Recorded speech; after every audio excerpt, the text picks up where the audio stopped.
है नया नए ख्वाबों के साथ, कुछ इशारे नई नई बातों के साथ, रोकना नहीं उम्मीदों का सफर, तुम हमसे हम हैं तुम्हारे। Good morning Pakistan. Ups and downs तो वैसे ही होते हैं उसमें।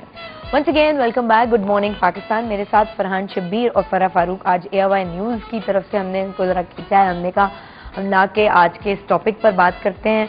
और जब न्यूज़ कास्टर्स बैठे हैं तो मैं ये सोच रही थी कि इनसे ये भी पूछा जाए कि तुम लोग न्यूज़ पढ़ रहे हो और ख़बर आई है जी तुम्हारे अपने इलाके में फायरिंग हुई है, इतने अल्लाह ना करे लोग शहीद हो गए हैं, बॉम्ब ब्लास्ट हो गया या कोई, और आपके अपने घर वाले या आपके अपने लोग वहां मौजूद थे और तुम लोगों को न्यूज़ देनी है, फिर क्या होता है?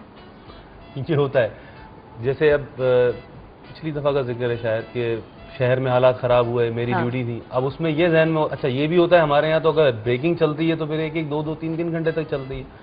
अब उसी में मौका दे के एक आध मैसेज भाई को कर देना, किधर हो यार, घर पहुंचो फौरन, हालात खराब है शहर के। अच्छा। अब्बू से भी हाल चाल पूछ लेना, घर में बहन को भी कर देना कि कहीं निकलना नहीं, हालात खराब है शहर के। ये भी जहन में एक टेंशन होती है, क्योंकि जैसे ही होता है ना तो फिर एकदम से फौरन आप अपने बहन भाइयों को फोन करते हैं, अब्बा को फोन करते हैं, कहाँ आती होते हैं, ब्रेक लेना पड़ता है। बाकायदा हम अपने प्रोड्यूसर को कहते हैं कि जी ये कंटिन्यू कर रहे हैं, मैं इनको बोलती हूँ आप कंटिन्यू करें, मैं उठती हूँ थोड़ी सी देर के लिए, सबको जल्दी जल्दी फोन मिलाती हूँ, सब ठीक है, फिर उसके बाद आके फिर मैं शुरू करती हूँ पढ़ना, फिर यहाँ से फोन कॉल या मैसेजेस। वो भी तो एक परेशानी नहीं, लेकिन ऐसा भी सिचुएशन होती होगी ना, जॉब का तकाजा, आपने स्क्रीन पर बैठना और आप नहीं बोलना है, बस वो फिर क्या उस वक्त आप सोच, उस वक्त वो परेशानी का एक आलम होता है जहन में। वैसे ये भी है कि जहन में यही होता है कि यार अभी उसको पूछूंगा बाद में, अब जैसे ही फारिग होता हूँ पूछता हूँ बाद में कि कहाँ है छोटा भाई, कहाँ है नौमान, किधर है, क्या है क्या नहीं है, घर में ही है ना, कहीं बाहर तो नहीं निकला। दिमाग को बस भटकने नहीं देना। उस वक्त आपके अपने घर वाले दिमाग में होते हैं कि कौन कहाँ है, पता नहीं सब खैरियत से हैं, लेकिन आपने सही जुमला बोलना है। पता है इस दर्द का अंदाजा इसलिए लगा सकते हैं, एक दफा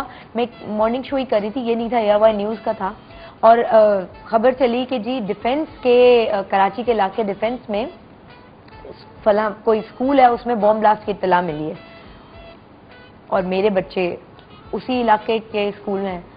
अब वो प्रोग्राम खत्म करना, आप लोगों को हौसले को दाद देनी चाहिए। रोजाना की बुनियाद पे ये सब कुछ हो रहा होता है, आपके चेहरे पे खून आ जाता है, आपको समझ नहीं आता आप कैसे जो है वो मतलब अपने एक्सप्रेशंस को कंट्रोल करें, फेशियल एक्सप्रेशंस आपने कंट्रोल करने, बोलते रहना है, कहीं से नहीं लगे, जाहिर परेशानी आपको हो रही होती है ना, आप लोगों को बोलना होता है। और सब लोग ये समझ रहे होते हैं कि देखिए कुछ खबरें तो हैं जिनमें स्क्रिप्ट होता है, टेलीप्रॉम्प्टर आपके सामने चल रहा होता है और आप पढ़ रहे होते हैं, लेकिन खास तौर पर ऐसी ब्रेकिंग न्यूज हो गई, ऐसी चीजें हो गई जिसमें हादसा हुआ है और लोग मर गए हैं और जख्मी हैं, और ये तो इनको सिर्फ कान में बता दिया जाता है। उस वक्त लफ्ज कैसे, लफ्जों को नाप तोल के बोलना है। कोई पार्टी, यहाँ तो ये बड़ा मसला है ना, पार्टियां नाराज हो जाती हैं तो उसके यूं कह दिया तो उसको यूं कह दिया, ये और आपके अपने अंदर के जज्बात भी उस तरह उबल के सामने ना आए कि आप गुस्से या इश्तियाल का शिकार हो जाएं। शायद से फिर ये थोड़ा बहुत तजुर्बे के साथ ही इंसान को आता है, आपका मुताला कितना है, आपकी चीज़ों जहन में बैकग्राउंड कितने अच्छे हैं आपके जहन में। इंसान खुद अगर जो हसास होता है तो वो दूसरे के दर्द को भी उसी तरह महसूस करता है। जिस तरह आपने महसूस किया कि लोगों के घर में परेशानी होगी, दूध की बच्चों का मसला होगा तो खाने पीने का मसला होगा, उसी तरह हम अगर ये सोचें कि यार जिस तरह हमारे साथ अगर ऐसा होता तो क्या होगा, तो फिर अब जो सैलाब में लोग परेशान हैं उनके साथ क्या होगा। मैं अगर अपने बाप से महरूम हो जाऊं तो मेरी क्या सोच होगी, क्या फीलिंग होगी, तो मैं फिर ये सोचूंगा, तो फिर इसमें इंसान को थोड़ा हसास भी होना पड़ता है। ये हर ड्राइंग रूम में, हर जगह, हर टीवी पे देखते हुए बात, और लोग एक दूसरे को बताते हैं कि देखा तुमने वो देखा जो खैबर पख्तूनख्वा में हुआ है, खैबर पख्तूनख्वा में हुआ है कि जी लोग कागज की तरह बह रहे हैं, बिल्डिंग्स बह रही हैं, आपको नहीं पता कौन किसका कहाँ बह गया। UNO रिपोर्ट करता है 30 लाख, गैर सरकारी अंदाजे कुछ और हैं। कोई मतलब उस वक्त तुम्हें देखते हुए हम लोग घरों में बैठे देख रहे होते हैं तो हम कह रहे होते हैं कि अल्लाह माफी, तुम लोग स्क्रीन पे इसको रिपोर्ट कर रहे हो। बस ये समझ लें शायद तो थोड़ा एक डॉक्टर की तरह भी हो गए हम लोग, जो रूटीन भी बन जाती है बाज़ औक़ात। तो शायद पढ़ते पढ़ते उस हद तक थोड़ा बर्दाश्त करने के काबिल हो गए। ज्यादा जब कोई चीज होती है तो फिर वो बड़ी महसूस होती है। पर खुद को नहीं लगता जब से बड़ी रात आई है उसके बाद से हम पाकिस्तान के हवाले से अगर बात करें तो एक अच्छी न्यूज़ मिली नहीं कोई। आपको पता है शायद जब मैं छोटी थी तो मैं ये कहती थी क्या कहते हैं मुल्क में अमन व अमान हो, इंसान अपने लिए मतलब नहीं समझ आता था ना। اب وہ چیز سمجھ آتی ہے کہ جب آپ چھوٹی چھوٹی چیزوں کو جوڑ کے گھر بناتے ہیں تو یہ ہمارا گھر ہی ہے. مجھے اب دوسروں کی پریشانی کا احساس ہوتا ہے کہ واقعی میرے گھر میں پریشانی ہو تو میں کتنی پریشان ہوں, باقی لوگ بھی پریشان ہیں, اللہ میں ان کی بھی مشکل ہے. اب واقعی اس رات کو میں آپ کو بتا رہی ہوں کہ مجھے یہ نہیں تھا کہ صرف مجھے یہ چیز مل جائے اور میری یہ چیز پوری ہو جائے. میں نے واقعی سب کے لیے دعا کی کہ ملک میں امن ہو, بہت زیادہ ضرورت ہے. اور شاید اس پروفیشن کی وجہ سے مجھے لگتا ہے کہ مجھ میں وہ زیادہ چیزیں آتی جا رہی ہیں. جب میں کسی کی رپورٹ پڑھتی ہوں کہ ایسے پورا خاندان تباہ ہو گیا, یا یہ سیلاب کی جو ہے, آپ سمجھ سکتی ہوں کہ کتنا اہم ہوتا ہے آپ کے لیے اپنا گھر. کتنی عبرتناک اور مطلب دل دہلانے والی بات ہے کہ آپ خبریں پڑھ رہے ہیں اور اس میں لکھا ہے کہ جی ایک پہاڑ پہ پھنسے ہوئے 6 لوگ بھوک اور پیاس کے مارے, چونکہ انہیں پانی نہیں ملا, وہ مر گئے. یا آپ یہ سوچیں نا کہ اب جیسے خیبر پختونخوا میں لوگوں کے گھروں میں پانی آیا, ان کی گھریلو چیزیں تباہ ہو گئیں. ایک غریب آدمی بیچارہ سالوں کے بعد ایک خریدتا ہے, سالوں کے بعد ایک فریج خریدتا ہے, تباہ ہو گئے, سب کچھ تباہ ہو گیا. کیا رہا اس کا پورا گھر, اگر اس کا سامان اس میں جل گیا, خراب ہو گیا, وہ بیچارے کو 10 سال تو لگیں گے وہ چیزیں خریدنے میں, بنانے میں. کتنا مطلب اس کے لیے محرومی کی بات. بستی ہے.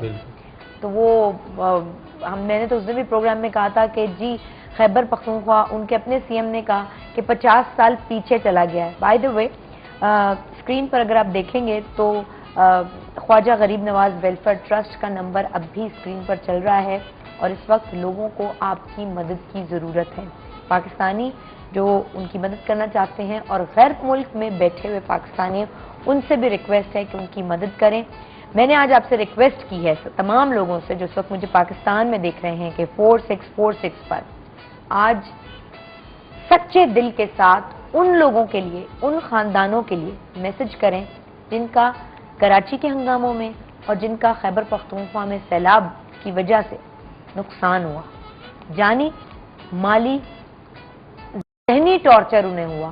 کیونکہ دیکھیں اگر لوگوں کے گھر تباہ ہو گئے, اسکولوں میں بٹھایا ہوا ہے, کہیں کسی کو 4 لوگ کہیں بیٹھے ہوئے ہیں, 5 لوگ کہیں بیٹھے ہوئے ہیں, ان کا واپس آنا زندگیوں کی طرف کتنا مشکل ہے. ریہیبلیٹیشن سب سے بڑا جو ایک رہتا ہے, ابھی تک آپ دیکھیں زلزلہ ہمارے ملک میں ریہیبلیٹیشن کا کانسیپٹ ہی کہاں ہے.